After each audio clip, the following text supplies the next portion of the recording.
I know my eyes have been dotting around everywhere because I've been looking at my laptop screen, I'm looking at the viewfinder, and then I'm looking at you. I do apologise. Hello, it's Layefa. How are you? And I am still here in natural daylight, so hence there's just this very strong line crossing my body. How are you? I want to talk about Afrobeats and the history behind Afrobeats. This is semi-researched, not thoroughly researched, and also according to my musical experience growing up and my own like two pence as to add as to how it is what it is today. Now this is a long awaited overdue video. It was inspired by the Bounty Killer and Beanie Man verses, which happened ages ago. Remember at the prime of the initial lockdown, when Bounty Killer and Beanie Man did their verses, the internet, it broke in one part of the world. Yeah, okay, they kind of broke the internet, right? There were a lot of conversations, especially in the comments, Jamaican people being so, proud of their culture, and rightly so. Like, nobody is taking their source away from them. Some of my foundation years, I had some really good strong connections. I saw a lot of comments saying Jamaican music has influenced reggaeton, Afrobeats, Niger beats, like just its influence, how it has influenced like the current climate of music today, especially when it comes to Afro beats and Niger beats. And I kind of want to argue that, not to say that it's not true, but also to kind of argue, well, what really came first? Because there's definitely been a cross influence. Like, what came first, the chicken or the egg? Let's like talk about historically where Jamaican, I suppose, where they got their source from. We all know about the transatlantic slave trade and what was carried over from, West Africa to the Caribbean and to the Americas and South Americas and all that kind of stuff, and what they managed to retain within the culture that they lost, not by their own fault, of course, but getting to Jamaica and creating something for themselves. I don't want to dispute that definitely like Jamaican music became popular first, but I'm not even trying to argue that, because that's a fact. Like, it became popular, it became mainstream, it was loved, it was and still is loved, and still influences music to this day. I almost want to argue, just because something became popular culture first doesn't mean that, say, a music wasn't happening somewhere else. It just wasn't popular. Language is a huge connection, and language barriers, whereby English is an international language, and if the music is being spoken, if the music is being sung in an international language, one can argue, of course, that would become popular, because it's something that everybody can understand. Jamaican artists singing in their pidgin English and also understanding, but like West Africans have a pidgin English as well. Like, when you pick the words carefully, they're very similar. Some words, not all, a few, just a few. I'm most particularly talking about pidgin English that is spoken in Nigeria and in Ghana. So, they've got their patois, we've got pidgin English. Growing up in the Western world, in London, in the UK, as a young Nigerian girl, I understood even at a young age that being Jamaican was more palatable and a more desirable form of blackness to white people or English people, compared to being African or in any form of African, Nigerian, Ghana. And the reason why I would argue that is, from my understanding, then when you're Jamaican, especially when you came over during the Windrush era, you're already British. There's a connection there. Whereas when you're African, you still have your mother tongue. You still have a strong connection to the root of your culture. Now, not all Africans to this day, but I mean, as of then, and maybe possibly now, but that was my understanding. Even at a young age, I understood that it was a more palatable form of blackness in the Western world. If you have to segregate and divide experiences and how one is treated, how one is bullied, how one is talked down to, even down to names, like not having an English name, an English first name and an English last name, something like you don't have, there's a definite connection to your roots, and there's nothing that connects you to being British other than, I suppose, your accent. Ghana had gained independence in 1957, and Nigeria then gained independence in 1960. I reference Ghana and Nigeria a lot because those are the two West African countries that, not only because they're neighbours, but if I was to meet another West African, it generally, at the time growing up, it wasn't somebody who was Congolese or Sierra Leone. It was generally a Ghanaian if it wasn't another Nigerian. I think what's interesting is that Jamaica is a brand. It's a style, it's an ideology. It's something that is somebody's real culture, somebody's real culture, somebody's upbringing, somebody's way of talking, somebody's way of life. Anybody from around the world could, pick up a bass and be like, yeah, I want to make this kind of music, because it's now something that most people want to partake in and enjoy. That's me just talking from an outsider looking in, and also being part of it in the sense that, yes, I've been to Notting Hill Carnival, I've been to Panorama, I've been to, like the Hackney Carnivals, the Hackney shows from back in the day. I've been to all these beautiful, colourful events that were established and started by the Caribbean culture. And I've been privy to have close friends and gone to their house and listened to their dad blasting out like some old school reggae, and just like literally, in some cases they might be smoking something, in some cases they're not, and just cooking up good food and being like, oh, what's that? That's dumpling. And I'm like, oh gosh, that looks like puff puff. Like in my culture, we'd call that puff puff, but you call it dumpling or fried dumpling. And it's been something that I've really enjoyed as a young, like when I say young, like from the ages 6, 7, 8, 9, maybe even 10, when I was actually like allowed to play outside on the estate. These were some of the things that I got to partake in and enjoy. After saying all of that and looking from an outsider, I understand that looking back now, I know that within my own household, there was a culture of its own. Like once I closed the door, when I'm in my own hub with my mum, there was definitely music that was played that was not commercial, that was definitely the early stages of what we know today as Afrobeats or Niger beats, and really enjoying that, because I think my mum had a very eclectic sound. There was a lot of music that was listened to, but essentially it was all a form of soul music. And from that history, when I look back, I know that like Afrobeats didn't just start 10 years ago, 15 years ago, 20 years ago. It was long before me, and most likely before my mum as well.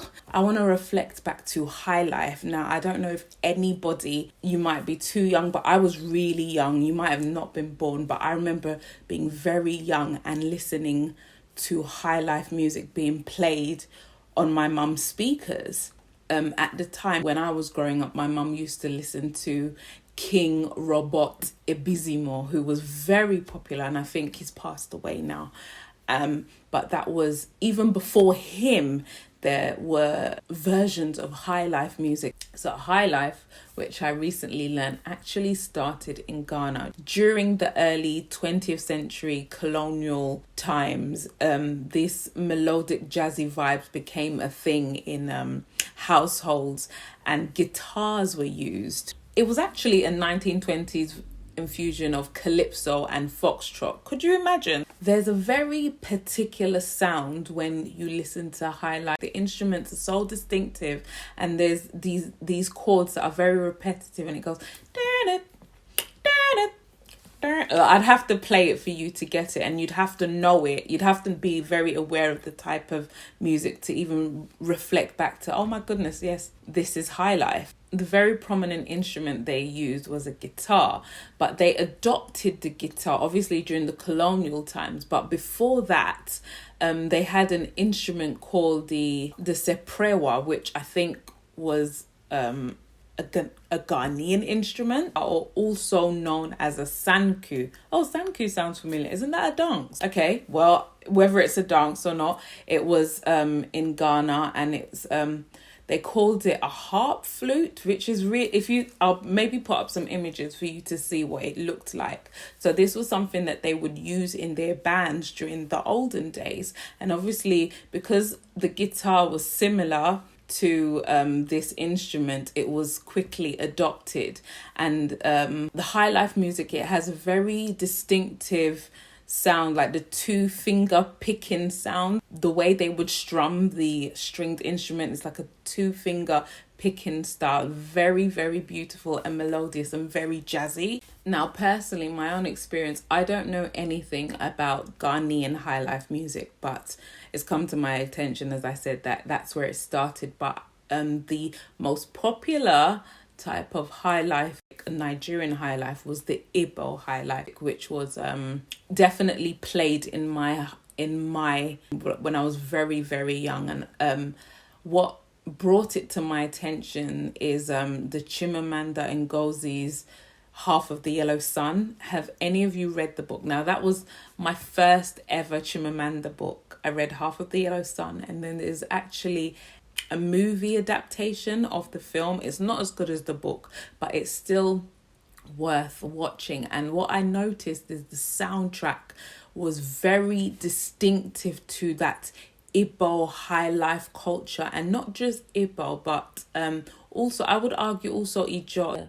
Musician in particular who was being played was Rex Lawson as well, because we had our own version of Highlife, most definitely, but it wasn't, I suppose, as popular. Osita Osadebe was an Igbo musician also making Highlife at the time. He started making music in 1958.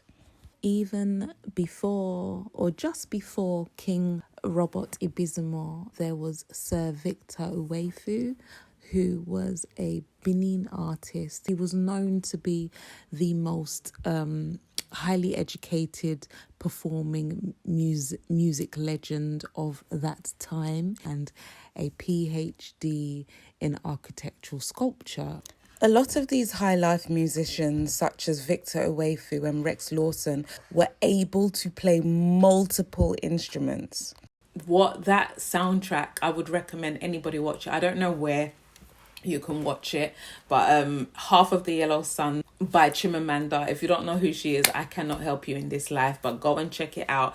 It's a good movie, and the soundtrack depicts, the essence of, the Igbo Nigerian culture. But what is very interesting is, although I am not Igbo, the sound is very similar to my own childhood, because I listened to that, or at least my mum listened to that type of music growing up, and hence I heard it. And also I heard Ijo versions of Highlife, but again, it wasn't as popular because being a smaller group of people, it maybe just wasn't as popularized.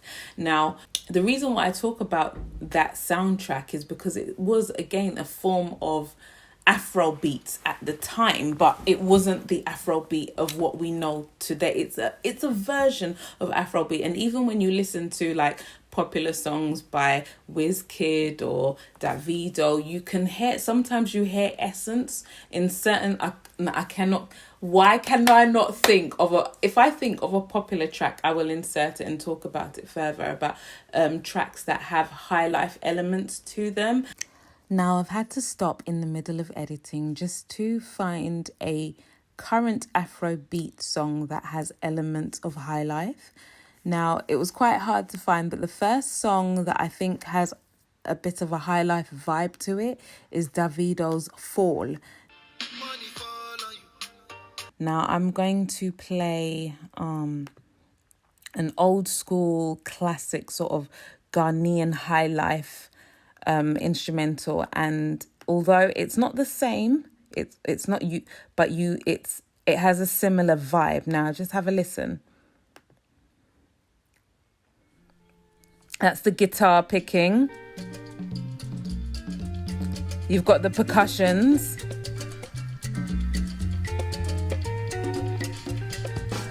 And the drums. Then you've got the trumpets. Very distinctive sound. And as you can hear, it is very, very jazzy. It's got that jazzy vibe to it.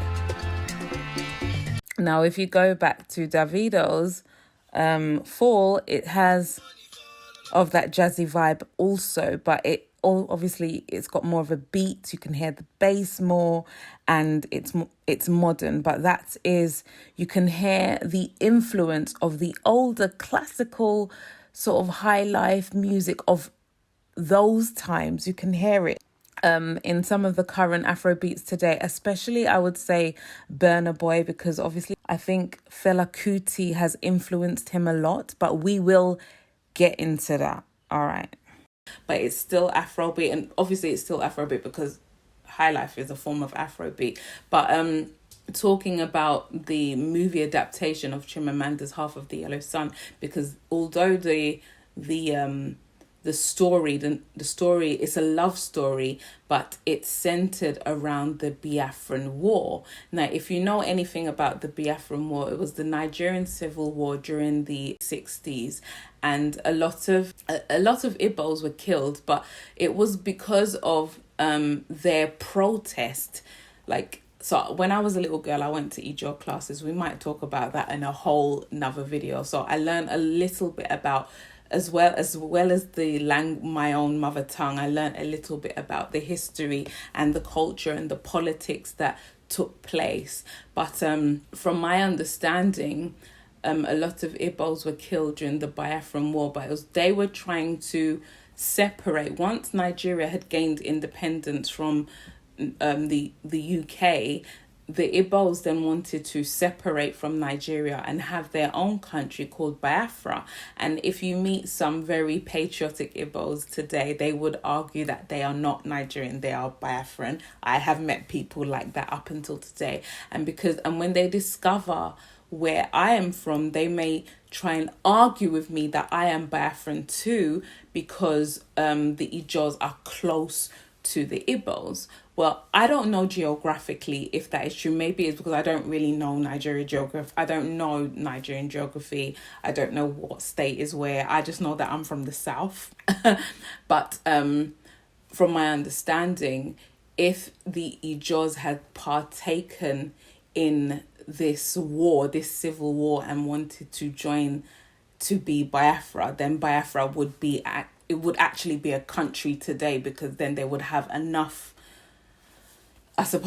people fighting the battle, I suppose. Anyway, that's by the wayside. We're talking about music, but that's by the wayside. But this helps you to understand music and politics and culture and how it's all infused, and even within the storytelling of Chimamanda's Half of the Yellow Sun. And when I watched the movie adaptation, I was able to pick my own history from that storytelling. Now, from my culture, I've mentioned, or if I haven't, let me mention now, there was King Robert Ebizimo, who is now sadly passed away. He was doing Highlife, but everything was in the Ijaw dialect. So yes, we had, again, just portraying that, yes, we had these Afrobeats, but they were not popular because they were in dialects. And also keep in mind, I'm making the assumption that they weren't even trying to be mainstream, as in mainstream in the Western world, because why would they be? They're making music for themselves and for their people, so they want to be popular amongst their own, not amongst the white Englishmen halfway across the world. That's got nothing to do with them. So while you may have had reggae and bashment and all these beautiful sounds coming out of Jamaica, and calypso, and just around the Caribbean in general, you also had these beautiful sounds coming out of Nigeria, but also staying within Nigeria, because they were very much using dialects, they were speaking culture, and there was a lot of storytelling in these songs, and they weren't, I suppose, what you would hear today, but also I suppose they're still popular amongst like the old school Nigerians that love their culture, and they might reminisce back in time and play their, I don't know, Robot Ebizimo, or they might play their Igbo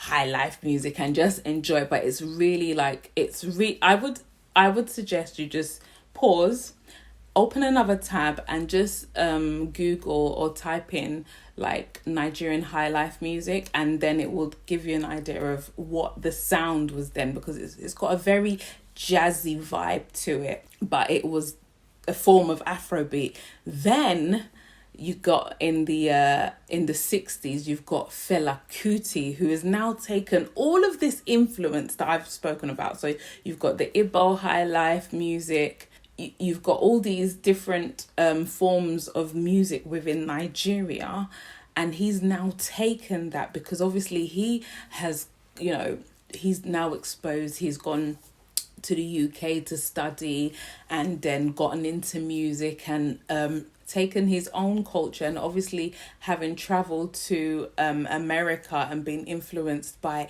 the African American culture and the activism that was going on during that time, he spoke out about the corruption going on in his own country, and he did that through song.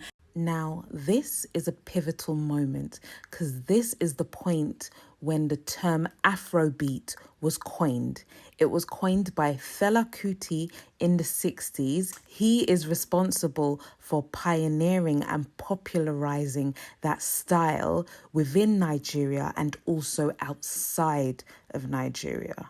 Because he had now traveled, he's now got influences of African American music, and then the infusion of the Highlife music that was happening. Keep in mind, the initial Highlife music of that in the 1920s was recorded as a cross of calypso and foxtrot. Now, if calypso really came from, if calypso was just birthed out of the Caribbean, how come it was being played in West Africa? But Fela Kuti used a lot of percussion. His sound, again, is very distinctive, and that was, I would say, the first time that like Afrobeats really became like popular in the mainstream, and it was heard outside of Nigeria. Excuse me if my eyes keep wandering, because I'm looking. Look, your girl, I took notes for you, because I didn't want to miss, and I know I will miss, but if I do miss things out, feel free to comment and add.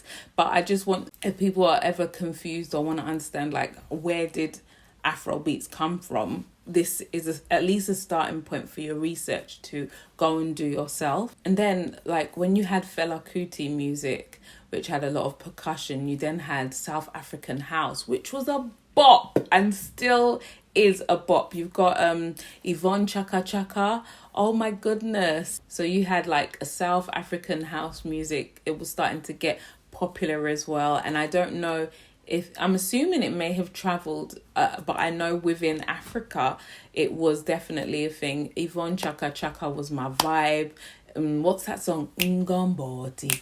Everybody, Ngomboti, come and drink my Ngomboti, African Ngomboti. Look, I need a like hands like this if you remember that song. If you know about that tune. Everybody, Ngomboti, come and drink my. Was it? You know what? It still is. I might play it later. Then you had Tanzanian music, which I'm not very familiar with, but also they had their own bops coming out. And then you also had the really popular, and even until this day, I think even to this day, it's still a bop. And I remember the first time I heard this tune in Carnival, I said, wow, Nigerians have really come far. But everybody knows the track Sweet Mother by Prince Nico. I don't want to butcher his surname, but that... Do you know what? I've just stopped to listen to Sweet Mother, and I've just clocked. It's Highlife. Sweet Mother is Highlife. No wonder it's a bop. And it was brought out in the 70s. Do you know what? This video makes no sense chronologically, but just stay with me. Just stay with me here. That is still a tune up till today. And I think he had a Cameroonian father. So he was Cameroonian. He was from Cameroon and Nigeria. But I didn't know, first of all, when I first heard that tune, I didn't clock that it was a man singing because it's very high. I thought it was a woman. And yeah, that song came out in 1976 and is still in, as this video is being recorded in 2021, is still a bop. And I remember hearing it for the first time in Carnival, maybe in the early 2000s, and thinking, oh my goodness, like, look how old this song was. Played in nearly every, if it wasn't a Nigerian party, if Sweet Mother wasn't played, it was not an African party if this song wasn't played. And then to hear it cross over into the mainstream and being played in places like Notting Hill Carnival was definitely a turning point for me, because it was like, wow, like, we've clearly made it into the mainstream that Caribbean DJs, Jamaican DJs are now playing Sweet Mother, because it has a it has a like a soca Caribbean-ish vibe to it, but it's an African tune. You sing that on Mother's Day, you play that song on Mother's Day, you might play it at a funeral, you might play it at a birthday. Do you know what I mean? It's such a nice song. And even though it came out in 1976, I think I've even heard remixes of it, and people, I think I have heard a remix of it, and I'm thinking, wow, it was only getting popular in the early 2000s, I would say, when I heard it in Notting Hill Carnival. And I would say most people, or maybe not all black people, but at least within my own bubble, a lot of the black people I know that song. So it shows that the songs that were played in my house when I would close the door, when I'd come home and close the door and hear my mum playing music, are now being played internationally. And also then after that, you've got the Congolese music that was really bopping, and Awilo was a big one. That was like, I can't remember how old I was then, but I was a young'un still, and vibes into that, because that was a bop. And even up till now, it's still a bop. Now technology is getting better, communication's getting better, the internet is now a thing. So now influence is crossing, it's happening even faster and easier. And the distribution of music, people are now not just burning CDs, but they're streaming. And I remember when LimeWire was a thing, when, I couldn't admit that I was somebody who was downloading tunes off LimeWire, because it was just, I would download the tune of what LimeWire, and if I really loved the artist, I would still go out and buy the CD. And then now you've got this day and age where things are like, what's a CD? Some kids don't even know what's a cassette. If I say cassette, I might have gone too far back for some of you. But what's a cassette nowadays? We're in a day and age where people don't even listen to albums anymore. Things are just people just listen to playlists, and you've got playlists on Spotify or Apple Music, or me personally, I create my own playlists on YouTube because it's free, and you just skip ads. And then, P Squared became very popular. And I think when P Squared and the guy who sang You're My African Queen, oh my gosh, African Queen. And then you had my brain, you had, what's his name, Oliver Twist guy, wasn't P Squared, I've forgotten his name for some reason, my brain has just gone blank. But you had the Oliver Twist. So you had Oliver Twist, you had P Squared, you had African Queen. I don't even know if but like you had them really come out. And that was, when was that? Would you say? What year was that? So I started getting into like Afrobeats maybe like, say, 2005. And that's just me. I think I would say 2005. I started 2005, 2006. I started getting into Afrobeats, and then now you have what you have today, just explosion of this Afrobeat music, which is now in the mainstream and now seems to be popular culture and now is listened to everyone, not just Nigerians, not just West Africans, not just Africans, not just black people, but you know, everybody across the world. If they like the music, they will play it. And so the whole point of this video is just to reference that it didn't just come out of nowhere. There has been a journey, and I even want to go back a little bit and remember even before, in between, even before after Sweet Mother, before Awilo though, there was Shina Peters. Does anybody, I think they're called Shina Peters, does anybody remember them? Please comment below. But they had a song, what song? It was Yoruba, but I think it was Yoruba. It was called what was the song? Shina Peters. Oh my God, you fine, yeah. Oh. That was strong percussion. That was very popular. I remember somebody had traveled from Nigeria and come to my mum's house, and they had just like all these VHS. Do you remember video?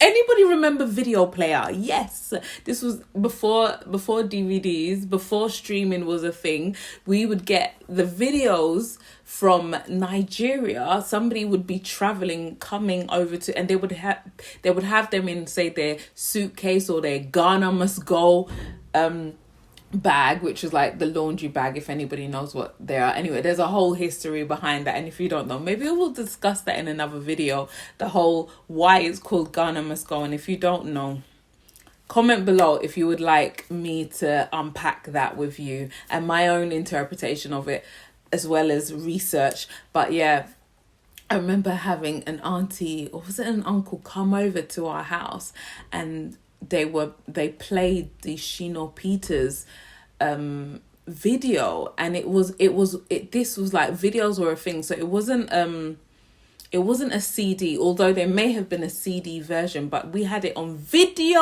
player. Come on, VHS, put it in, and you'd have them dancing. Shina Peters was doing his thing. Oh my God, you fine, yay. That was my mum's time. That was my mum in her prime, and I was very, very young. But that was Afrobeats really pushing, because we didn't have the internet at that time. Oh my goodness, I'm probably like, people around my age generation are the last people who would ever know what life was like before the internet. You'd had the Shina Peters, which was definitely after the whole Sweet Mother, I not go forget you. So that was a whole explosion. Now there are probably some other artists who had come since then, but what I remember significantly was definitely Awilo, which was Congolese. And the music, even up to now, it slaps differently, it bangs. And then you go into the whole P Squared and the African Queen and the Oliver Twist and the Shake Your Bom Boms. Okay, that's the same song. And before you have what you have today, which is like the Whiz Kids, the Davidos, the Tiwa Savages, the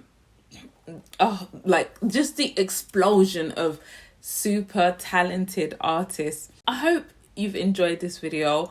Comment, like, subscribe. I hope I've given you some points to take with you as to think about. Like, a lot of the time, if something becomes popular and it stays popular for a long period of time, especially Afrobeats and where it is today, it didn't just start from nowhere.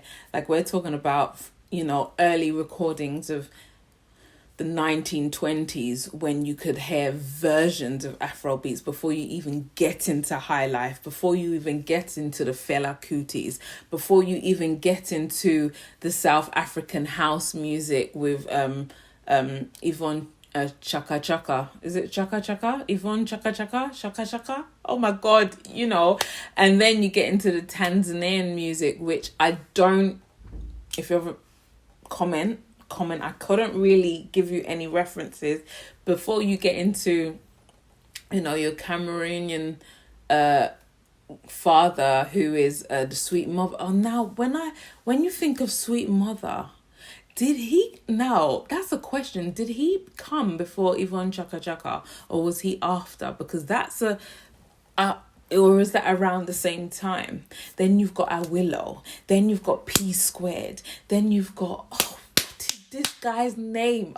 And then you have what you have today. Anyway, thank you so much for watching. I hope you've enjoyed this video.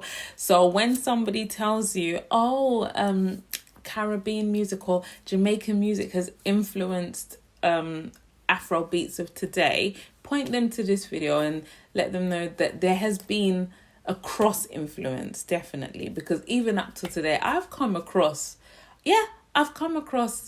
Jamaican artists singing in Nigerian Pidgin English. Yeah, and I meant it for real. Yeah, and I said what I meant and I meant what I said. Anyway, thank you so much for watching. I hope you've enjoyed. I hope you felt slightly educated.